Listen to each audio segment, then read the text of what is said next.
Shalom saudara-saudara yang dikasihi oleh Tuhan. Sebagai orang percaya, kita mengenal anugerah Tuhan. Dan anugerah itu kita butuhkan setiap hari. Dan ketika kita menyadari itu, maka kita boleh menempatkan hidup kita sebagaimana seharusnya. Sehingga hidup kita menjadi hidup yang indah bagi orang lain dan memuliakan Tuhan. Salam jumpa dalam program Tuhan adalah Gembalaku. Di dalam 1 Korintus pasal 4 ayat ke-6, firman Tuhan bernulis demikian. Jangan melampaui yang ada tertulis. Maksud firman Tuhan ini adalah agar kita tidak menjadi sombong sehingga kita lupa diri. Tidak menjadi sombong tidak berarti kita merasa rendah diri. Justru kesombongan itu menjadikan kita tidak tahu diri. Salah satu pelajaran yang sangat penting, saudara, di tengah-tengah keluarga bagi anak-anak adalah, yaitu anak-anak harus tahu menempatkan diri di dalam keluarga itu. Sehingga dengan demikian, satu kali kelak ketika dia bermasyarakat, dia tahu menempatkan diri sebagaimana seharusnya dalam kehidupannya. Dengan demikian, dia dihormati di tengah-tengah masyarakat.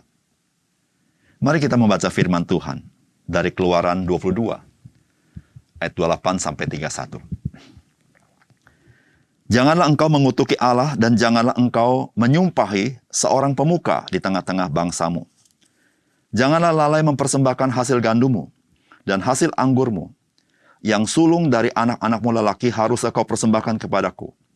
Demikian juga harus kau perbuat dengan lembu sapimu dan dengan kambing dombamu.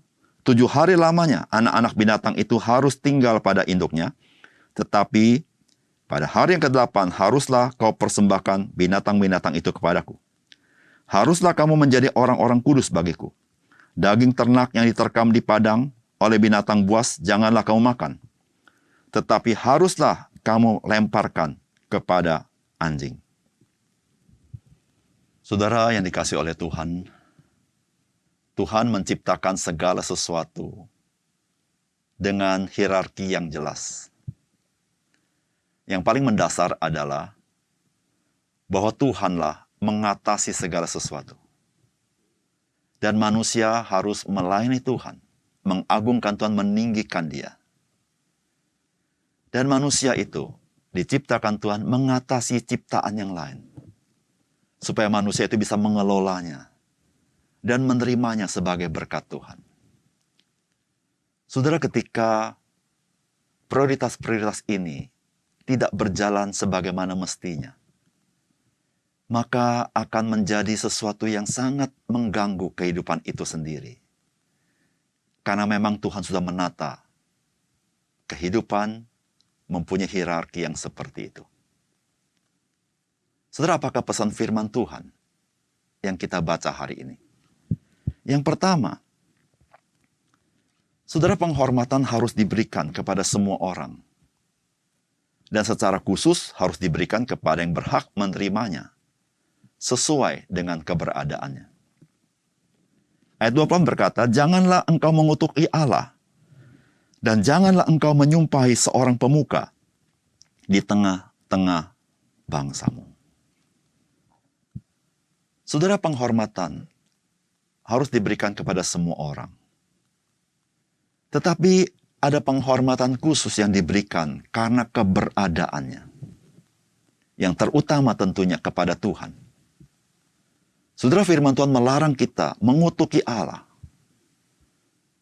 Karena memang kita sebagai makhluk ciptaan Tuhan yang diciptakan di dalam gambar dan rupa Dia. Dan Dia menciptakan kita karena mengasihi kita. Tidak patut kita mengutuki Allah. Apapun yang kita alami dalam hidup kita. Karena Dia adalah Sang Pencipta yang Maha Agung, Maha Mulia, Maha Kudus. Dan penuh kasih kepada kita. Kita harus menghormati Dia dengan segenap hidup kita. Dengan segenap kekuatan kita. Dengan segenap kasih kita. Karena Dia patut menerimanya. Dan kita juga dikatakan oleh firman Allah, jangan menyumpahi seorang pemuka di tengah-tengahmu. Itu yang Tuhan katakan kepada bangsa Israel. Mengapa demikian? Karena pemuka ini dipercaya oleh Tuhan untuk menggembalakan umat Tuhan. Sehingga umat Tuhan boleh takut akan Tuhan. Dan mereka itu menjaga mereka. Mereka itu menjadi bapa-bapa rohani bagi umat Tuhan. Dan mereka itu adalah orang-orang yang diberi hikmat oleh Tuhan. Bagaimana bisa menyelesaikan masalah-masalah di tengah-tengah masyarakat. Dan oleh karena itu, umat Tuhan Israel tidak boleh menyumpai pemuka mereka. Saudara, ketika umat Israel tidak menghargai orang-orang yang menggembalakan mereka, bagaimana mereka bisa menghormati Tuhan dan hukum-hukum Tuhan? Saudara, firman Tuhan dalam 1 Petrus pasal 2 ayat 17 berkata, hormatilah semua orang, kasihilah saudara-saudaramu, takutlah akan Allah, hormatilah raja. Saudara, itulah yang harus dimiliki oleh kita sebagai orang percaya. Menghormati semua orang, mengasihi saudara-saudara, dan kita hidup takut akan Allah. Dan menghormati pemerintah yang Tuhan percayakan di dalam negara kita. Yang kedua, saudara, kita harus mengutamakan Tuhan di dalam kehidupan kita. Dimulai dari harta benda yang kita miliki. Di dalam ayat 29-30 dikatakan, janganlah lalai mempersembahkan hasil gandummu dan hasil anggurmu. Yang sulung dari anak-anakmu lelaki haruslah kau persembahkan kepada Tuhan. Demikian juga harus kau perbuat dengan lembu sapimu dan dengan kambing dombamu. 7 hari lamanya anak-anak binatang itu harus tinggal pada induknya. Tetapi pada hari yang ke-8, haruslah kau persembahkan binatang-binatang itu kepadaku. Saudara, umat Tuhan harus mengutamakan Tuhan dalam kehidupan kita. Saudara, bagaimana kita tahu kita mengutamakan Tuhan? Maka kita mulai dari harta benda yang kita miliki. Saudara-saudara yang kasih dalam Tuhan, ketika kita mengutamakan Tuhan, maka kita harus ada bukti dan kenyataan memang kita mengutamakan Tuhan.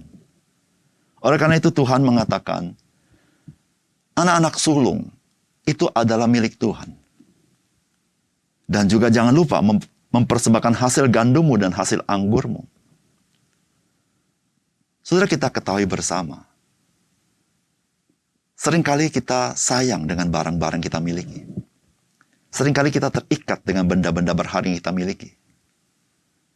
Dan ketika Tuhan memerintahkan seperti ini, sebetulnya Tuhan pemilik segala sesuatu. Dia bukan Tuhan yang membutuhkan apa yang kita berikan kepada dia. Tetapi melalui semuanya ini, Tuhan mau mengajar kepada kita, supaya kita mengandalkan Tuhan, bukan mengandalkan harta benda kita. Kita mengandalkan Tuhan, bukan sekedar mengandalkan keturunan kita.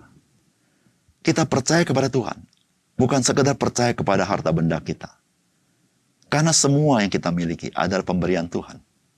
Dan maukah kita belajar percaya kepada Tuhan dengan mengembalikan, mempersembahkan apa yang patut kita persembahkan kepada Tuhan, karena itu adalah miliknya. Oleh karena itu, saudara, marilah kita belajar mengutamakan Tuhan, dimulai dari kenyataan kita. Dengan apa yang kita miliki, kita melakukan untuk kemuliaan Tuhan. Yang ketiga, saudara-saudara, firman Tuhan mengajar kepada kita, kita harus menghargai status sebagai orang-orang kudus dengan menjaga kekudusan hidup kita. Ayat 31 berkata, haruslah kamu menjadi orang-orang kudus bagiku. Daging ternaknya diterkam di padang oleh binatang buas, janganlah kamu makan. Tetapi haruslah kamu lemparkan kepada anjing. Saudara-saudara yang kasih dalam Tuhan, menghargai status hidup kita yang Tuhan berikan kepada kita merupakan penghargaan dan penghormatan kepada Tuhan. Sebagai umat Tuhan, Tuhan katakan kamu adalah orang-orang kudus. Karena memang Tuhanlah yang menguduskannya. Dan khususnya kita sebagai orang percaya, kita adalah orang-orang yang sudah dikuduskan oleh darah yang mahal. Saudara, bagaimana kita menghormati Yesus Kristus? maka ekspresinya adalah kita menghormati status orang-orang kudus yang diberikan kepada kita, karena telah dibayar oleh darah Yesus Kristus. Menghargai status sebagai orang-orang kudus dengan menjaga kekudusan hidup kita. Memelihara kekudusan hidup kita di dalam firman, dipenuhi oleh Roh Kudus, di dalam persekutuan dengan Tuhan. Dan saudara, dengan demikian, saudara, kita menjadi orang-orang Kristen yang peka akan kehendak Tuhan, akan rancangan Tuhan. Sehingga dengan demikian, kita boleh menghidupi firman dan rancangan Tuhan. Saudara, karena tanpa kekudusan, kita tidak dapat melihat Tuhan. Artinya, kita tidak peka akan pimpinan Tuhan. Oleh karena itu, marilah kita hidup sebagaimana kita adanya, yaitu sebagai orang-orang kudus. Marilah kita jaga kekudusan hidup kita. Kita patut menghormati orang lain. Dan kita patut menghormati status sebagai orang-orang kudus dalam hidup kita. Karena kedua hal ini, kita sedang menghormati Tuhan dalam hidup kita. Mari kita berdoa. Bapa di surga, terima kasih untuk kebenaran firman-Mu. Karena melaluinya kami belajar bagaimana kami sesungguhnya harus hidup di tengah-tengah dunia ini. Bagaimana kami seharusnya bersikap dalam hidup di dunia ini. Karena semuanya itu ya Tuhan mengekspresikan bagaimana kami menghormati Tuhan dalam hidup kami. Tuhan, biarlah Engkau menjadi terutama dalam hidup kami. Dan biarlah semua itu nyata. Bagaimana kami memperlakukan harta milik kami sebagai bagian kami ingin memuliakan Engkau. Kami tidak terikat dengan harta benda kami terikat dengan Tuhan. Kami tidak melayani harta benda kami melayani Tuhan. Dan segala sesuatu yang kami punya adalah bagi kemuliaan Tuhan. Ya Tuhan, tolong kami supaya kami menghargai sebagai orang-orang kudus Tuhan dengan menjaga kekudusan hidup kami di dalam firman, di dalam roh, dan di dalam persekutuan dengan Engkau. Terima kasih Tuhan untuk firman-Mu. Dalam nama Tuhan Yesus kami berdoa. Amin.